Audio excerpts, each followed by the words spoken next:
Ang kwento ni Tomby. Ang kwentong ito ay hango sa totoong buhay. Mula ito sa isa nating tagapakinig. Karanasan ito ni Jairo. Walang eksaktong taon. Probinsya ng Negros. Aba, himala! Hindi ka umalis ng bahay? Anong nakain mo? Wala akong ganang magala sa baryo. Isa pa, gulo lang din ang aabutin ko doon kapag nakasalubong ko sina Marco. Kaya dito na lang ako, naglilinis ng bakuran. Natuwa pa sa akin si tatay. Sayang, aayain pa naman sana kitang bumaba sa baryo. Mag-iikot-ikot sana saglit. Mag-iikot? Ano naman yung makikita mo doon? Wala namang nagbago sa baryo. Buti sana kung sa bayan tayo pupunta. Yun, marami kang makikita. Paggabi na din kasi. Kaya alanganin ang pumunta ng bayan. Mabuti pa, tulungan na lang kita dyan na matapos mo yung gawain mo. Mabuti pa nga. Eto, walisin mo yung mga naggalat na dahon doon. Ako nang maghahakot. Sisindihan ko para walang lamok. Pag-uusap ng magkaibigan. Habang nagsisiga ang dalawa, nadinig ni Jairo ang pamilyar na boses na matanda. Nasa likod bahay sila ng mga oras na yun. Kaya dali-daling tumakbo ang binata upang salubungin ito. Talagang kilalang kilala mo pa rin ang boses ko, Jairo. Nasaan ang tatay mo? Inabot ng binata ang kamay sa matanda upang magmano. Kinuha naman ni Arnel ang dala nitong bayong. Nasa loob po, lolo. Nagpapahinga. Teka, ginabi na kayo . Bakit pa po kayo bumaba ng bundok? Ay nako, kanina pa ako umalis sa kubo. Kaso nga lang, napadaan ako doon sa kabilang baryo. Alam mo naman, kilala ang Lolo Rico mo roon. Kahit saan. Kaya marami ang nagpatingin sa akin. Yang mga prutas at gulay na yan, doon ang galing. Ganun po ba, lo? Tara po muna sa loob ng bahay. Siguradong matutuwa si tatay. Yun lang. Baka hindi matuwa ang tatay mo sa ibabalita ko. Ano po bang nangyari? May sakit po ba kayo, lo? Hindi yun, iho. Mabuti pa't pumasok na muna tayo. Arnel, sumama ka. Kailangan mo ding madinig ang sasabihin ko. Pumasok ang tatlo sa loob ng bahay. Napatayo sa kinihigaan si Mang Predo nang makita ang matanda. Baro po tay, gabi na. Bakit po kayo napasugod? May bahalaga akong sadya, lalo na kay Kapitan Lindo. Pero bago ko siya kausapin, kailangang marinig niyo muna ang lahat. Tungkol saan ba yan, tay? Naalala mo ba yung ginawa nating balon? At bakod sa sakop na lupa ni Lindo? O tay, paano ko makakalimutan yon? Yun na yata yung pinakamalalim na balon na nahukay ko. Yan mismo ang sadya ko rito. May mga bagay akong hindi sinabi sa iyo nung araw na natapos natin ang paghukay. Kung natatandaan mo, bumaba ko doon sa balon. Para tignan, hindi ba? Oo, tanda ko po yun. Pero hindi na ako nakapagtanong. Bakit nga ba tay? May naiwan akong maliit na kahon dito. Inilagay ko yun sa taas ng maliit na mesa. Kung napapasok niyo ang kubo ko, makikita mo yon. Naalala ni Jairo ang maliit na kahong ibinigay sa ama. Nakita ko nga po yung kahon na yun, lo. Iniabot ko yung kay tatay. Bubuksan ko sana. Kaso ayaw magbukas. Ano ho ba yung laman nun? Ang mabuti pa, kunin mo, Predo, nang malaman niyo ang laman. Tumayo si Tatay Predo. Kinuha ang kahon sa silid. Iniabot niya ito kay Tatang Jericho. Nagtataka nga po ako kung bakit nyo iniwan ang kahon na yan. Alam kong mahalaga ang lahat ng mga kagamitan nyo. Sinadya kong iwanan ito dahil ayokong matukso. Tugon ng matanda, sabay ihip sa kahon. Nagulat si Jairo dahil kusa itong nagbukas. Teka, ano hong ginawa nyo? Paanong nagbukas yung kahon na yan? Ang kahon na ito, selyado ng isang orasyon. Na ako lang ang nakakaalam. Heto ang laman ng kahon. Tinanggal na matanda ang itim na telang nakabalot sa laman ng kahon. Tumambad sa kanila ang malaking tipak ng ginto. Halos sinlaki ito ng kamao ng isang sanggol. Nakuha ko ito sa ilalim ng balo nung bumaba ko para siyasatin. Nakabara ang tipak ng gintong ito sa isa sa mga tuburan. Noong una, akala ko dilaw na bato lamang. Ngunit nang tamaan ito ng sinag ng araw, napagtanto ko na hindi ito pangkaraniwang bato lang. Hindi makapaniwala si Tatay Fredo sa mga nakita. Ako ang naghukay, pero hindi ko napansin na may ginto pala sa lugar na yon. Kahit ako anak, hindi din makapaniwala dahil wala namang palatandaan na may deposito nga ng ginto sa lugar. At ito ang dahilan kung bakit ako pumunta. Hindi lang sa lupa ni Lindo matatagpuan ang deposito, kundi maging sa buong sityo. Sigurado ka ba, Tay? Saan naman ang galing ang impormasyong yan? Binulong sa akin ng mga kaibigan kong duwende. Sigurado ako sa sinasabi ko. Kailanman, hindi sila nagkamali. At hindi nila ako nilinlang. Kung sakaling totoo man ang sinasabi mo, delikado nga ang lagay ng mga tao dito sa atin. Pero ang tanong, Tay, paano kang paniniwalaan ng mga tao? Hindi ba galit nga sila sa'yo? Wala akong magagawa doon. Ginawa ko lamang ang alam kong tama na mga sandaling yon. Kaya malinis ang aking konsensya at nasa kanila na kung maniniwala sila o hindi. Mahirap yan, Tay. Pero kung si Kapitan Lindo ang kakausap, sigurado namang maniniwala sila. Isa sa mga dahilan ko sa pagparito, ang makausap si Kapitan Lindo. Siya lamang ang makakatulong sa atin para paliwanagan ng mga tao. Maalala ko lang, Tay. Kanina pagdating namin galing trabaho, may taong nagpunta kay Kapitan. Ang totoo, ilang beses na silang nagbabalik-balik. Pilit na binibili sa matanda ang lupa, pero nagmamatigas si Kapitan Lindo. Pagkatao, sino naman ang mga yon? Kilala niyo ba? Mga tauhan po yun ni Arman, yung may-ari ng malaking pagawaan sa bayan. Si Arman? Talaga naman siya din yung naging sanhi ng problema sa kabilang bayan. At hanggang ngayon, nadadanasan pa din ng mga tao ang pahirap na binigay niya. Marami ang nawala ng malinis na tubig inumin dahil sa kemikal na inilalabas ng kanyang planta. Kilala mo pala yung taong yun, Tay. Sa palagay ko, magiging sanhi ng problema sa baryo ang isang yon. Kung hindi siya mapipigilan, magkakaroon ng malaking gulo. Sa ngayon, ang kailangan nating gawin, kausapin si Kapitan Lindo. Maigi nang malaman niya ang binabalak ng taong yon. Ipagpabukas sa natin, Tay. Gabi na din. At isa pa, malayo ang pinanggalingan mo. O sige, bukas ng umaga kakausapin ko ang taong yon. Ano ba ang hapunan natin dyan? Habang kumakain, hindi sinasadyang napasilip si Jairo sa bintana. Nakita nito ang ilang kataong naglalakad. Papunta ang mga ito sa direksyon ng bahay ni Kapitan Lindo. Napansin naman ni Tatay Fredo na nakatulala ang binata habang nakatitig sa labas ng bahay. Oy Jairo, kumakain ka hindi ba? Bakit ka ba nakatulala dyan?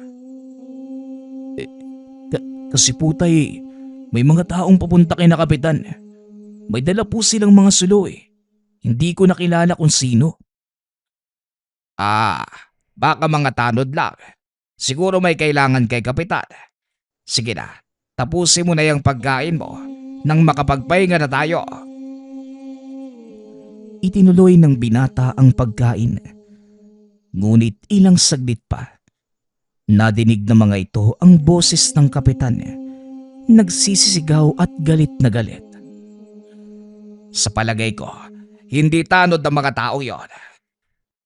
Yan din ang hinala ko, Fredo. Halika, puntahan natin. Sige tay, sandali at maghuhugas lang ako ng kamay. Naglakad ang dalawa papunta sa bahay ng kapitan.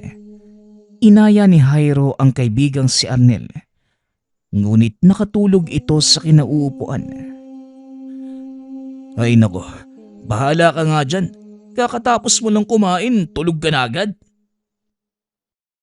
Mag-isang sumunod si Jairo sa tahanan ni Mang Lindo. Naabutan nitong naglalakad ang dalawang nakakatanda. Oh, Jairo, bakit ka sumunod? Nasaan si Arnel? Yung putay, natulog doon sa upuan. Pambihira, hindi ka na din sana sumunod. Masyadong delikado. Baka mamaya magkaputukan pa. Pag-uusap ng mag-ama. Pagkarating ng mga ito sa tahanan ng kapitan, nakita ni Tatay Fredo ang apat na kalalakihan. Kahit nakatalikod ang mga ito sa kanya, nagawang kilalanin ang isa sa mga panauhin ng kapitan. Abat, sila din yung kalalakihan pumunta sa kanya kanina. Nakapagtataka namang sa 10 oras ng gabi. Babalik pa sila upang kulitin lamang ang matanda. Ano kapitan? Huling pagkakataon mo na. Nauubos na ang pasensya namin ni Arman sa'yo. Hindi mo pa din ba ibebenta sa kanya ang lupain mo? Wala akong pake. Kung maubos man ang pasensya ni Arman o kahit pa maubos ang kaluluwa ng taong yon, hindi ko ibebenta ang lupa ko kahit anong mangyari. Abay, kung ganon, wala na din kami magagawa pa. Pasensya ka na tanda, pero sumusunod lang ako sa utos ng amo ko. Sumenyas ito. Inihagis naman ng isa pa ang hawak na sulo sa bubong ng bahay ng matanda. Dahil gawa sa kugon, mabilis na natupok ang bahagi ng bahay na tinamaan ng sulo. Bumunot ng itak ang kapitan, akmang susuguri na sana ang mga kalalakihan. Nang biglang sumigaw si Tatang Jericho. Hanggal ka talaga, Lindo. Kahit kailan, hindi ka nag-iisip. Puro katapang, puro kasigaw. Sa palagay mo anong magagawa ng itak laban sa barel? Walang kaalam-alam ang mga kalalakihan na nasa likod nila si Tatang Jericho at Fredo. Napalingon ang mga ito nang magsalita ang matanda. Tama ka nga naman tanda, pero hindi na dapat kayo nandito.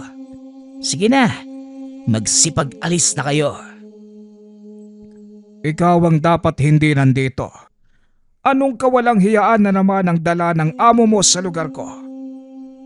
Wika ng matanda habang ikinukumpas ang kamay.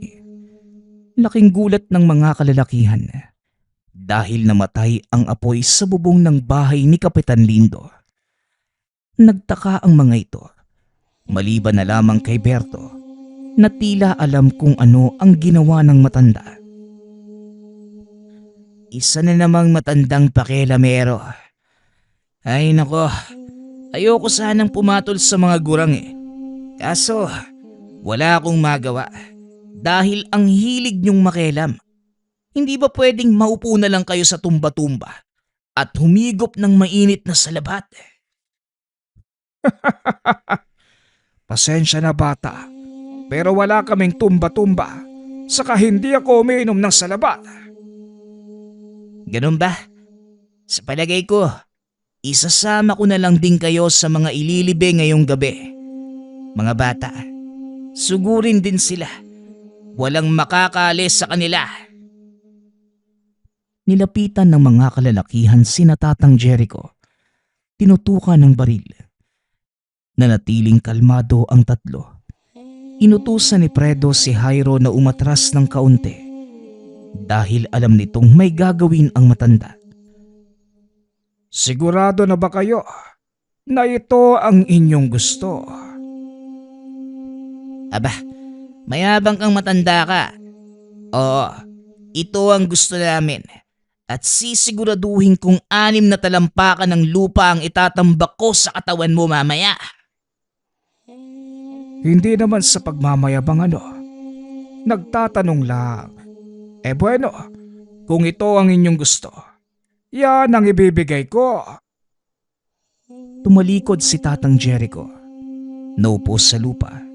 Sabay hampas ng 3 beses ng lapad nito sa pinakamalapit na bato. Ilang segundo lang, yumanig ang buong paligid. Nagsipaglabasan ang kung anong nilalang mula sa lupa. Ang mabuti pa, dumapa kayo sa lupa para hindi kayo makita ng mga nilalang na yan. Dali-daling dumapa ang mag-ama. Habang si Tatang Jericho naman may kung anong ginuguhit sa lupa. Dahil sa takot, napadapa na din si Kapitan Lindo. Walang tigil namang pinagbabaril ng mga kalalakihan ang nilalang na tinawag ni Tatang Jericho. Mukhang alam ko na kung sino ka, tanda. Ikaw si Jericho, ang kilalang manggagaway ng baryo. Nakapagtatakang kahit ilang ulit ka ng tinaboy ng mga kabaryo mo, nandito ka pa din. Ang kapal din naman ng apog mong matanda ka no? Matapos mong patayin ang isang buong pamilya. Mali ang nakarating sa iyong kwento, bata. Hindi ako pinalayas. Kusa kong umalis dahil ayokong magdulot ng kaguluhan sa sarili kong baryo at may dahilan kung bakit ko pinatay ang pamilyang yon. Dahilan? Yung sinabi mong mga aswang sila. Kalokohan. Walang ibang aswang sa baryong ito, kundi ako. Kaya pasensya na. Alam mo na ang sikreto ko. Hindi na kita papatagalin pa. Hindi ako natatakot sa iyo. At sa palagay ko, ikaw ang hindi na magtatagal. Sinugod ng lalaki si Tatang Jericho. Hindi pa man ito nakakalapit sa matanda. Bigla itong nangisay. Dahan-dahang napaluhod ang lalaki hanggang sa tuluyang mapadapa sa lupa. Samantalang ang mga kasamahan naman, tuluyan ng nilamon ng mga nilalang na tinawag ni Tatang Jericho. Walang hiya kang matanda ka. Sa oras na malaman ni Arman ang ginawa mo sa akin, sigurado kong malilintigan ka. Yun nga ang hinihintay ko. Tignan natin kung ano ang gagawin ni Arman sa oras na malaman niyang ako ang pumatay sa iyo. Matapos itong sabihin ni Tatang Jericho, biglang namilipit ang leeg ng lalaki hanggang sa tuluyang namatay. Nilingon nito sina Fredo at inutusang dalhin ang katawan ng lalaki sa harapan ng bahay ni Arman. Nababaliw ka na ba, tay? Bakit naman namin gagawin yon? Isa pa, hindi ko din alam kung nasa ng bahay ng Arman na yan. Pinakamayamang tao sa bayan si Arman. Natural siya ang nagmamay-ari ng pinakamalaki at pinakamagarang mansyon sa lugar. Yun ang hanapin ninyo. Nang gabing yun, kinarga ng mag-ama ang katawan ng lalaki sa karo. Dinala ito sa bayan. Mabuti na lang at wala ng gaanong tao, kaya hindi sila napansin. Tinakpan din ng mga ginapas na dayami ang katawan ng lalaki para itago ito. At nang makarating sa harapan ng bahay ni Arman, kagad nila itong ibinaba. Ngayon, tignan natin kung anong magagawa ng Arman na yan. Tara na, nagawa na natin ang pakay dito. Balikan natin si Kapitan. Siguro hanggang ngayon, tulala pa din ang taong yon. Ikaw ba namang makakita ng nilalang eh? Di ka ba matutulala? Nararapat lang sa kanila yon. Nagkamali sila ng baryong papasukin. Pagkarating sa tahanan ni Kapitan, nakita nila itong nakaupo sa atangan. Naroon na din si Arnel. Tinutulungan ang matandang ayusin ang mga nagkalat na gamit. Oh, kumusta ang pakiramdam mo, Lindo? Maayos naman, Manong. Kaso itong bahay ko, sinira ng mga lintik na yon. May nangyari pang mas malaking gulo. Sa mga sandaling ito, marahil nagkakagulo na sa bahay ni Arman at malalaman niya kung sino ang responsable sa pagkamatay ng tauhan niya. Anong balak mong gawin ngayon? Kasi kung ako ang tatanungin mo, handa kong ipaglaban ng patayan ang aking baryo at lupain. Dito ako lumaki at tumanda. Hindi naman ako papayag na sirain nila ang tahanan ko. Kagaya ng dati, Lindo, ako nang bahala. Tay, sigurado ka ba? Baka lalo lang magalit sa'yo ang mga tao. Magalit sila kung magagalit. Mahihimasmasan din ang mga yan. Sa oras na malaman nilang para sa kabutihan ng lahat ang ginagawa ko. Ilang araw ang nakalipas. Walang nangyaring kakaiba. Wala ding balita mula sa panig ni Arman. Nagpatuloy sa pagtatrabaho sina Fredo at Arnel. Ngunit isang hapon, habang kumukubra ng sahod, sinabihan sila ng pamunuan na huling araw na nila yon dahil iniutos ng may-ari na tanggalin sila sa trabaho. Naku naman, kung kailan kailangan ko ng pera, saka naman tayo tinanggal. Ano kaya yung problema? May ideya ka ba, Manong Fredo? Hindi ko din alam, Arnel. Pero hinala ko. May kinalaman ito sa nangyari noong nakaraang araw. Matapos makuha ang sahod, kagad nang umalis ang dalawa. Kapwa tahimik ang mga ito habang naglalakad. Nang makasalubong nila ang isa sa mga bisor sa pinagtatrabahuhan. Malapit ito kay Tatay Fredo. Kaya naman humingi ito ng paumanhin sa nangyari. Pasensya ka na, Mang Fredo. Wala din akong magagawa. Desisyon kasi ito ng bagong may-ari ng tindahan. Empleyado lamang din ako. Bagong may-ari? Anong ibig mong sabihin? Hindi mo ba alam? Nabili na ng nagngangalang arma ng tindahang pinagtatrabahuhan natin. Pinagtatanggal ang mga empleyadong hindi niya nagugustuhan. Sinasabi ko na nga ba? Kaya mo na, wala kang dapat alalahanin. Naiintindihan namin. Matapos ang pag-uusap, nagpaalam na ang bisor. Sinabi ni Tatay Fredo kay Tatang Jericho ang nangyari at lalong nagalit ang matanda. Napakawalang hiya talaga ng arma na yan.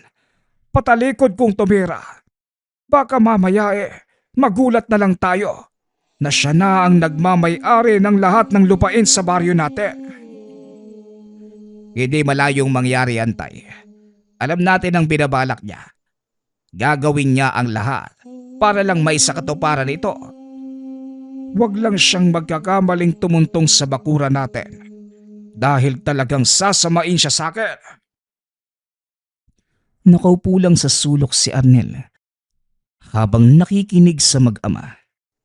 Ilang sandali pa, dumating na si Jairo.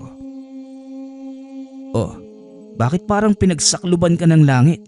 Anong nangyari sa'yo? Wala na kaming trabaho ng tatay mo. Tinanggal kami kaninang hapon eh. Aba, bakit naman nila kayo tinanggal? Bago na daw kasi yung may-ari at nagbawas ng tao. Bagong may-ari? Sino naman? Si Arman. Siya na yung may-ari ng tindahan eh. Talaga naman. Dali-daling pinuntahan ng binata ang ama. kinumpirma ang sinabi ni Arnel. Lalong nagalit si Jairo nang sabihin ni Tatay Fredo na totoo ang balita. Kinabukasan, nagpunta sa bayan ang magkaibigan. Sinamahan ni Jairo ang kaibigang maghanap ng bagong mapapasukan. Ngunit sa kasamaang palad, wala itong makita. Lahat ng nilalapitan ni Arnel ay tumatanggi, kahit pa may bakanting trabaho. Ano ba yan, Jairo? Wala akong mahanap na trabaho. May balat ka yata sa puwet eh. Kita mo to. Ikaw na nga tong sinamahan. Pinagbintangan mo pa ako. Ayos ka din eh, no? Biro lang ito naman. Masyadong seryoso. Tara, libre kita ng merienda. Tapos umuwi na tayo. Yan ang gusto ko sa'yo eh. Sige na, doon na tayo sa may panaderia. Masarap yung bagong gawang pantikoko eh. Habang kumakain ang dalawa, nakita ni Jairo ang palaging kaaway na si Marco. Napansin din siya nito. Ngunit imbes na lapitan, nginitian lamang siya nito ng nakakaloko. Tignan mo yan mukong na yan. Kung makatingin akala mo, nabili niya yung buong bayan eh, no? Ay naku, hayaan mo na nga yan. May mas malaki pa nga tayong problema eh. Nagpatuloy sa pagkain ang dalawa. Nang matapos, nagpasya ang mga itong umuwi. Habang naglalakad, muli nilang nakita si Marco at ang mga kasama nito. Laking pagtataka ng binata dahil papunta ang mga ito sa direksyon ng kanilang tahanan. Aba, tignan mo nga naman oh. Hindi ba sina Marco yan? Sino naman kaya yung sadya nila sa atin? Hindi sa atin yan, kundi kay Kapitan. Dumiretso ang pangkat ni Marco papunta sa tahanan ni Kapitan. Dali-dali namang sinunda ng dalawa ang mga ito. Arnel, umuwi ka sa bahay. Sabihan mo si Lolo Jericho at Tatay Fredo. Dali-dali naman itong sinunod ni Arnel. Pagkarating sa tahanan, si Marco, yung palaging nakakabangga ni Jairo, ano naman ang gagawin nila sa bahay ni Kapitan? Yan nga din yung balak naming alamin ni Jairo. Nandun siya ngayon. Minamatsagan yung kilos nila Marco. Ang mabuti pa, puntahan natin si... Natigilan si Tatay Fredo nang makitang wala na ang ama sa kinauupuan. Wala na po rito si Lolo Rico kanina pa. Mukhang nauna na yatang umalis eh. Talaga naman oh. Bilisan mo, Arnel. Baka kung ano nang gawin niya sa mga kabataang yon. Dali-daling umalis ang dalawa. Nakahinga ng maluwag si Mang Fredo nang makitang nakaupo lamang ang matanda sa isang tumbang puno. Habang pinapanood ang mga kabataang nakikipag-usap sa Kapitan. Huwag kayong magpapakita. Tignan niyo kung nasan si Jairo. Wika ng matanda, sabay turo sa binata sa kabilang bahagi. Opo, diyan ko siya iniwang kanina. Pero anong ginagawa ng pangkat ni Marco sa bahay ng Kapitan? Tuloy-tuloy naman ang pakikipag-usap ni na Marco sa Kapitan. Napansin itong naglabas ng maliit na papel. Iniabot sa Kapitan. Mahinahon ang pakikipag-usap nito. Ganon din ang mukha ng matanda. Walang anumang bahid ng galit o anuman, kaya lalong naintriga si Jairo. Maya-maya ay umalis na ang pangkat. Dali-daling nilapitan ni Tatay Fredo ang Kapitan. Samantalang si Jairo naman, sinunda ng pangkat ni Marco. Oh, nandyan pala kayo. Anong ginagawa nyo rito? Nakita namin na papunta dito yung grupo nila Marco. Ano bang ginagawa nila dito? Si Marco Bacamo, nagpasa sa akin ng papeles. Gusto niyang maging isa sa mga bantay baryo. Bantay baryo? Yung siraulong yun? Maniwala ko. Malamang may binabalak na namang hindi maganda ang taong yun. Kaya siya naparito. Hindi ganon si Marco. Oo, pasaway at malakas mang-asar ang batang yun. Pero kahit papano, may malasakit din sa baryo si Marco. Teka, nasan nga pala ang anak mo, Fredo? Hindi ko alam. Kanina nandito lang yun eh. Jairo, nandiyan ka pa ba? Lumabas ka na nga sa pinagtataguan mo. Wika ni Tatay Fredo. Ngunit walang sumasagot. Mukhang sinundan ni Jairo yung pangkat ni Marco. Naku po, baka lalong magkagulo. Sandali lang Manong, at susubukan ko kung mahahabol ko pa sila para pigilan. Mabilis na umalis si Arnel. Sinundan ng kaibigan. Naabutan nito ang grupo ni Marco. Ngunit wala doon si Jairo. Marco, sandali nga. Nakita mo ba si Jairo? Mukha bang magkakasundo kami ng kaibigan mo? Saka bakit mo naman siya hanapin sa akin? Wala naman. Sige, babalik na lang ako. Dahil hindi nahanap ang kaibigan, umuwi si Arnel. Laking gulat nito nang biglang may humilas sa kanya papunta sa gilid ng daan. Anong ginagawa mo? Bakit ka sumunod?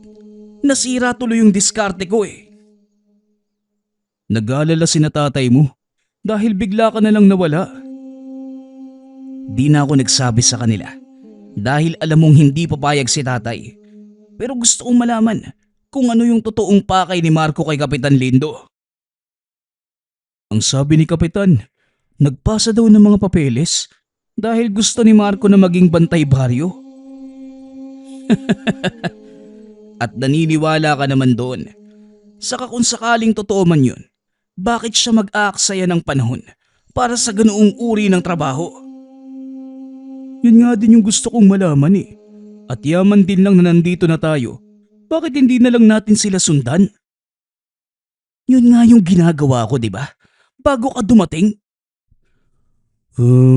Di pasensya na. Tara na, sundan na natin bago pa sila makalayo ng husto. Sinunda ng mga ito ang pangkat hanggang sa makarating sa kabisera.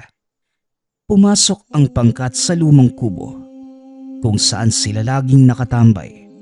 Doon ipinagpatuloy ang pag-uusap. Alam niyo ba na kapag naaprubahan yung pagiging bantay baryo ko, lahat-lahat ng mga gusto nating gawin, magagawa na natin ng walang sino man ang sisita. Kawawang kapitan, wala man lang nakakaalam. Nanatili pa ang dalawa upang madinig ang pag-uusap ng pangkat. Ngunit paulit-ulit lamang ang pinag-uusapan ng mga ito. Kaya nagpasya na sina Jairo na umuwi. Ngunit akmang aalis na sana ang dalawa nang biglang makita ang isang magarang sasakyan papasok sa loob ng bakuran ng lumang kubo. Nanlaki ang mga mata ni Jairo dahil kilala nito kung sino ang bumaba mula sa sasakyan. Marco, nasa na ang pinagyayabang mong resulta? Malapit ko nang makuha ang loob na matanda. Alam mo bang delikado ang makita kang kasama ko? Wala akong kinatatakutan. Ano naman kung mambabara nga yung taong yun? Sabi-sabi lang yun, Marco. Kaya huwag kang mag-alala. Walang gagalaw sa atin. Gawin mo lang ang mga pinagagawa ko. Nang sa ganon, wala tayong maging problema. Heto ang paunang bayad. Ikaw na ang bahala sa mga kasama mo. Ayos. Salamat, Tio Arman. Ako nang bahala sa mga tropa ko. Mag-iingat ka pa uwi. Walang anuman, Marco. Kagaya ng sinabi ko sa'yo, maging masunuring ka lang at ako ang bahala sa'yo. Nagulat si Jairo nang malaman. Pamangkin ni Arman si Marco. Matapos makipag-usap sa pangkat, Dali-dali na itong umalis. Naiwan sina Marco at ang mga kasama nito. Pinaghati-hatian ang iniabot na pera ni Arman. Marami pang ganyan at hindi lang yan na matatanggap ninyo.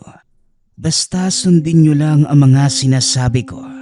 At kung ano ang pinapagawa ni Tio Arman, wala tayong magiging problema. Palagi pang busog ang bulsa nyo.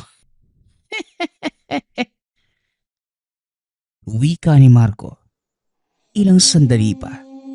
Nagpasya na ang grupong umalis sa lugar. Hindi napansin ng mga ito sina Jairo na nakatayo lamang sa gilid. Kaya naman pala halang ang bituka. May pinagmanahan. Di na ako magtataka kung isang araw sundan niya ang yapak ni Arman. Tara na, mukhang wala na tayong mapapala dito. Umuwi ang dalawa. Sinabi kay Tatay Fredo ang mga nalaman. Maging ito ay nagulat na mapag-alamang pamangkin ni Arman si Marco. Ang mabuti pa, iwasan mo na lang ang grupo nila, Jairo. Mahirap na baka kung ano pa ang gawin nila sa'yo. Malalakas na ang loob ng mga yan dahil protektado sila ni Arman. Kaya ikaw na ang umiwas. Sisikapin ko pong makaiwas sa kanila, tay. Hanggat kaya. Pero pag nasagad na ang pasensya ko, hindi ako mangangakong hindi magkakagulo, tay. Ay nako, ang mabuti pa, matulog ka na. Nagpapahinga na din ang lolo Jericho mo. Kaya huwag ka nang maingay. Kinabukasan, maaga pang umalis si Tatay Fredo at Arnel dahil nakahanap na ito ng mapapasukan sa bayan. Sa pagkakataong yun, isinama nila si Jairo dahil maraming tao ang kakailanganin. Tay, maiwan ka na muna namin dito sa bahay ha. May trabaho na kasi ako sa baya. At kasama ko itong si Jairo. Huwag mo kong alalahanin. Ako nang bahala rito. Sige na, mag-iingat kayo. Sige tay, mauna na po kami. Pag-uusap ng mag-ama. Kakalis lamang ng dalawa nang dumating ang kapitan. Magandang umaga, Jericho. Maaari bang tignan mo ang papel na ito? Ibinigay ng pamangkin ni Arman sa akin. May mga nakasulat na di ko maintindihan. Patingin nga. Natigilan ang matanda nang makita ang mga katagang nakasulat sa maliit na papel. Bakit, Jericho? Anong nangyari? Bakit hindi ka makapagsalita? Hindi ako maaaring magkamali. Ang mga nakasulat sa papel na ito, isang uri ng orasyon. Binasa mo ba ito, Lindo? Magsabi ka ng totoo. Oo, binasa ko. Pero wala naman akong maintindihan. Bakit? Ano bang meron sa orasyon na yan? Aswang ang taong nag-abot dito sa'yo at namarkahan ka na niya. Anumang oras, maaari kang atakihin ng nilalang na yon. E di sunugin natin yung papel na yan. Hindi. Kahit ano pang gawin mong pagsunog sa papel, dahil nabasa mo na ang orasyon, mawawala na ang bisa nito. Ibig sabihin, nakakapit na sa kaluluwa mo ang marka ng aswang.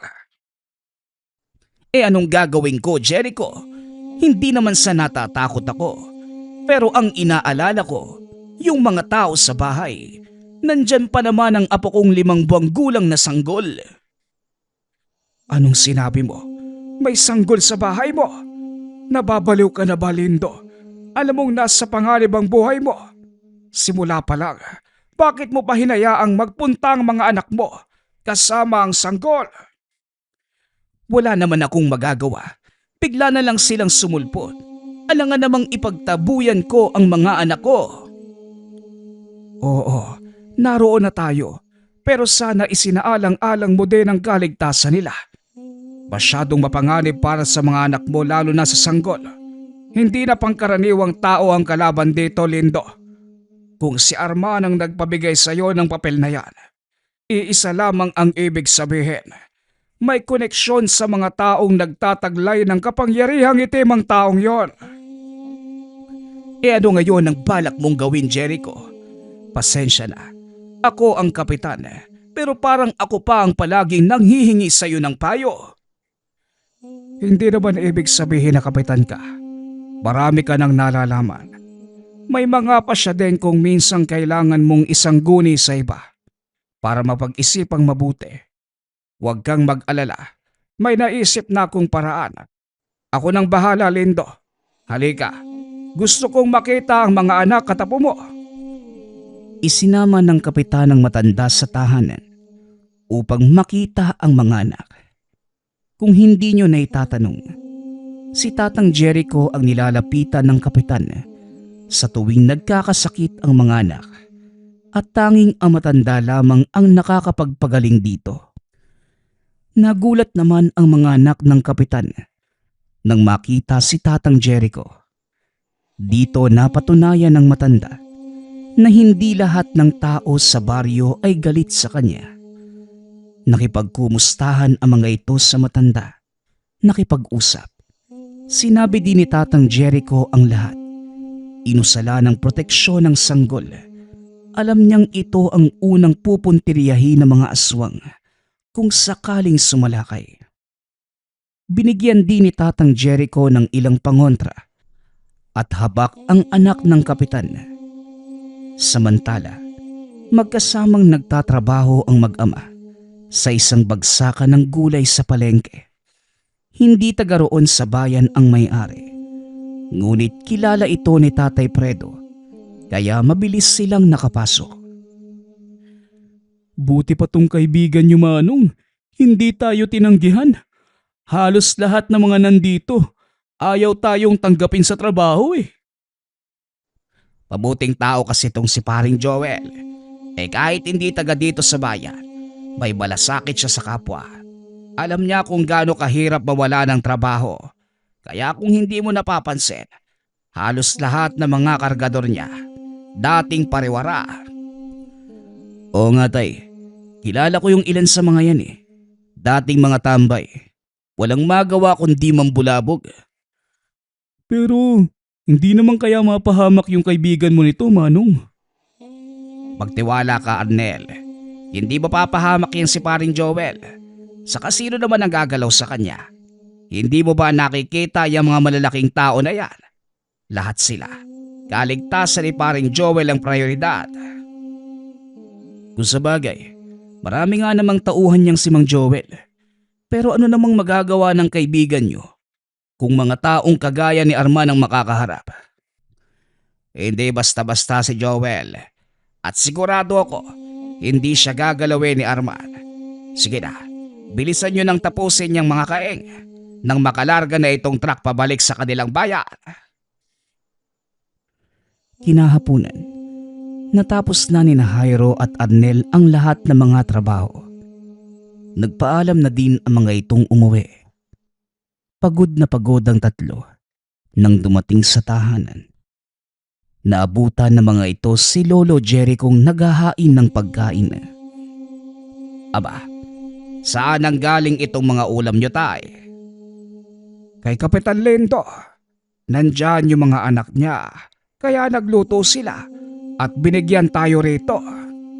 Siya nga pala, mamaya Jairo, Fredo, maaari bang doon muna tayo matulog sa tahanan ni Kapitan? Aba bakit naman po tay? May sarili naman po tayong bahay ah. May ibinigay na papel si Lindo sa akin at nalaman kong orasyon yun pang marka ng isang aswang. Namarkahan si Lindo at paniguradong maging ang mga anak niya. Markado na din. Delikado ang lagay nila, lalo pat may sanggol sa kanilang tahanan. O sige tay, walang problema. Pero ano po bang gagawin nyo kung sakali? Ako nang bahala roon. Sa ngayon, bilisan na ninyo. Nang makakain at pupuntahan na natin si Kapitan. Matapos kumain, tumuloy na ang mga ito sa pagpunta kay Kapitan. Naglabas ito ng lambanog. Nag-inuman ang mga nakakatanda. Habang sina Jairo at Arnel nakaantabay sa mga susunod na mangyayari. Malakas ang kutob ng binata na may magaganap ng gabing yun. Sa kalaliman ng gabi, habang masayang nag-uusap ang mga naroroon, naramdaman ni Tatang Jericho ang isang malakas na presensya. Pasimple itong tumayo, nagkunwaring iihi. Tinapik nito sa balikat si Fredo. Alam na nito ang ibig sabihin ng ama, kaya makalipas ang ilang minuto, sumunod na din si Fredo palabas ng tahanan. Mga anak, pumasok na kayo sa mga kwarto nyo. Gabi na, patulugin nyo na din ang sanggol. Utos ni Kapitan sa mga anak. Nagsipagpasukan naman ang mga ito sa silid. Samantala, nakakaidlip na si Jairo nang mapansin itong biglaang tumahimik sa loob ng tahanan. Teka, ano kaya yung nangyayari? Bakit tumahimik sila tatay? Baka lasing na. Hindi. Tignan mo si Lolo Jericho. Papunta dito. Nakasunod sina tatay at kapitan. Ano kaya yung nangyari? Maya-maya pa, nakalapit na sa kanila ang matanda. Sinabihan ng mga itong sila ang magbabantay ng bahay. Manatili kayo sa atangan ng bahay, Jairo. Hawakan niyo ang garapo ng asin at isang bote ng langis. Para saan naman po itong mga langis, Lolo? Alam ko ang asin para sa mga aswang eh. Pangontra din sa mga aswang ang langis na yan. Sa oras na dumating sila, kagad niyong malalaman dahil kukulo ang laman ng boteng yan. Ilang sandali pa, nagsimula ng kumulo ang langis. Lalong lumakas ang enerhiyang nararamdaman ni Tatang Jericho. Mukhang nandito na sila, Lolo ah.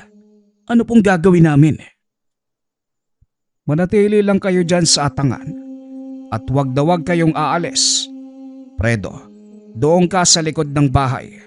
Lindo, manatili ka lang dito sa tabi ko.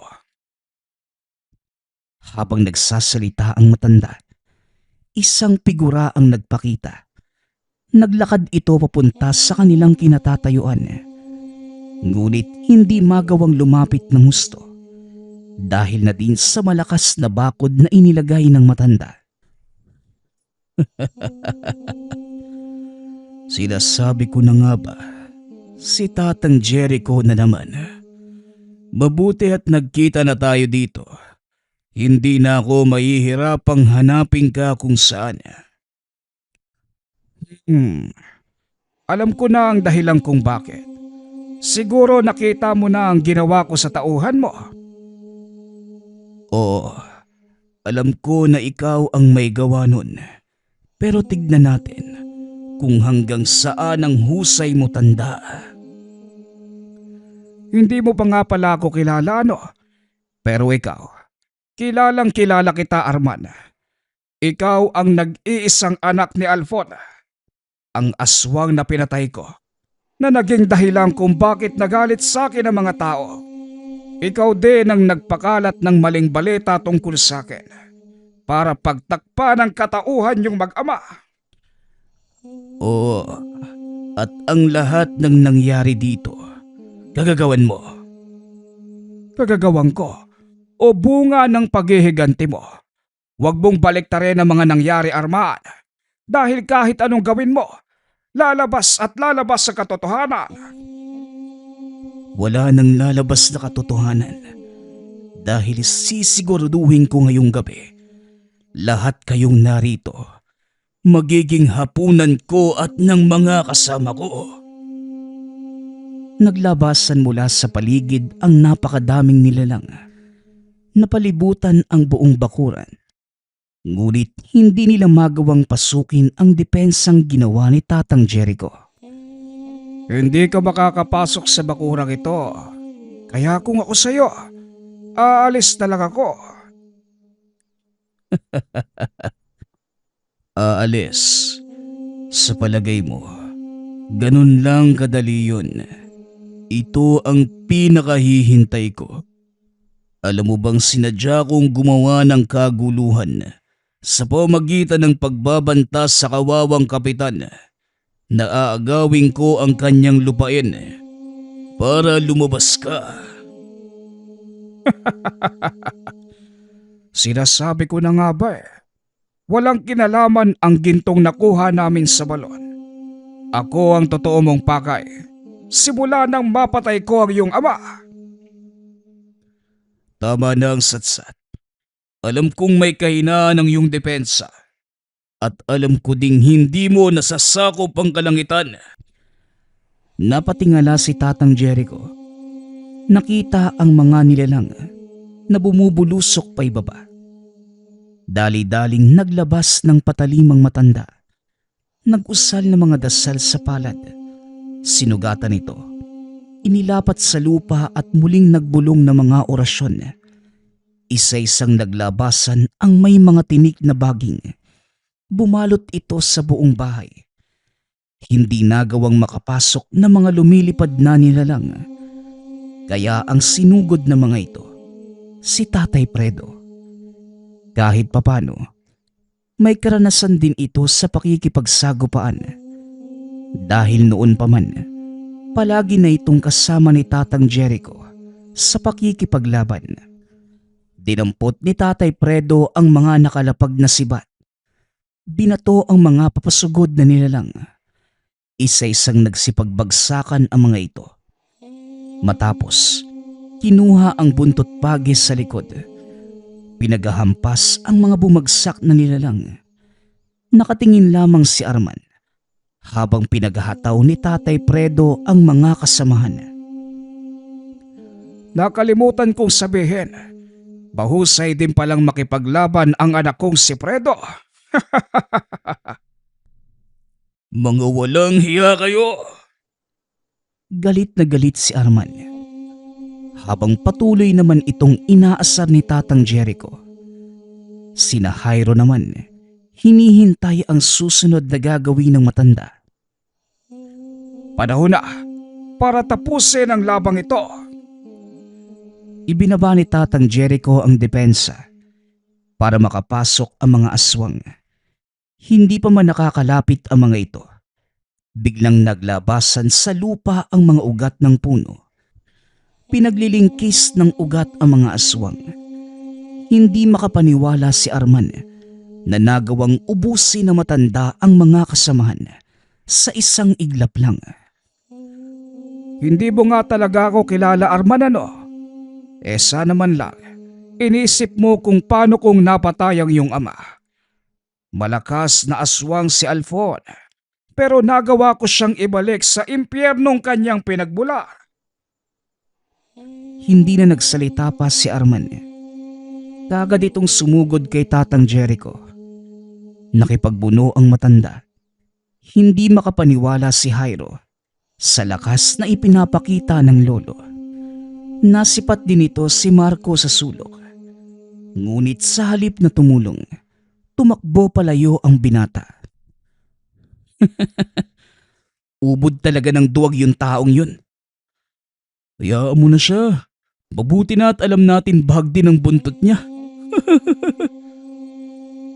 Ibinaling ng dalawa ang atensyon kay Tatang Jericho. Malalakas sa suntok ang ibinibigay ng mga ito. Halos patas lamang ang lakas. Ngunit sa isang maling kilos ni Arman, nagwakas ang kanilang laban. Sinubukan itong gamitan ng tegalpo si Tatang Jericho. Ngunit hindi tumalab at nang gumanti ang matanda, hindi na ito makagalaw. Hindi mo naman sinabing batuhan pala ng tegalpo ang gusto mong laban. Pasensya na. Bilang manggagaway, ang pagbabato ng mga tegalpo ang pinakalakas ko. Nakaakto ang kamay ni Tatang Jericho na parang sinasakal si Arman. Mahigit 2 dipa ang layo ng matanda sa kanya. Ngunit nagagawa niya itong saktan. Hindi pa din magawang kontrahin ni Arman ang tegalpo ni Tatang Jericho. hanggang sa nagbalik na ito sa anyong tao. Dito na magwawakas ang salinlahi niyong mag-ama. Sayang lang at ginamit niyo ang inyong kapangyarihan para sa panlalamang. Biglang ikinuyom ni Tatang Jericho ang kamao. Nabali ang leeg ni Arman. Bumagsak ang katawan nito sa lupa at tuluyang pumanaw. Dito na nagwawakas ang buhay ng isang gahamang aswang. Sinayang ni Arman ang kanyang pagkakataon sa paghihigante. Nabalot ng galit ang taong ito na naeg ang paghihigante hanggang sa tuluyan na siyang lamunin ng kadiliman sa kanyang puso. Matapos ang kaganapang yun, nagbalik na sa ayos ang lahat. Gamit ang kakayanan ni Tatang Jericho na magbura ng alaala, tinanggal nito sa isipan ng mga anak ni Kapitan Lindo ang kaganapan ng gabing yun. Naibalik din sa dating may-ari ang mga nabiling ari-arian ni Arman. Muling nagkaroon ng kaayusan sa lugar. Naglaho na lamang din sa isipan ng mga tao ang usapin tungkol sa gintong natagpuan sa balon ni Kapitan Lindo. Minabuti na lamang nilang wag itong ilantad para na din mapangalagaan ang kapaligiran. Muling bumalik sa kabundukan si Tatang Jericho. Ngunit paminsan-minsan, umuuwi pa din ito sa kanilang tahanan. Sa tulong ng kapitan, naunawaan ng mga tao ang lahat ng nangyari sa matanda. Muli nila itong tinanggap. Ngunit nanatili sa kabundukan si Tatang Jericho. Mas ginusto nito ang mamuhay ng payapa at tuluyang wakasan ang pagiging manggagamot ng baryo. Nagpapasalamat nga pala ako sa lahat ng sumusuporta sa ating channel. Nawa ay patuloy niyong suportahan at pakinggan ang ating mga kwento. Hanggang sa muling pakikinig. Paalam.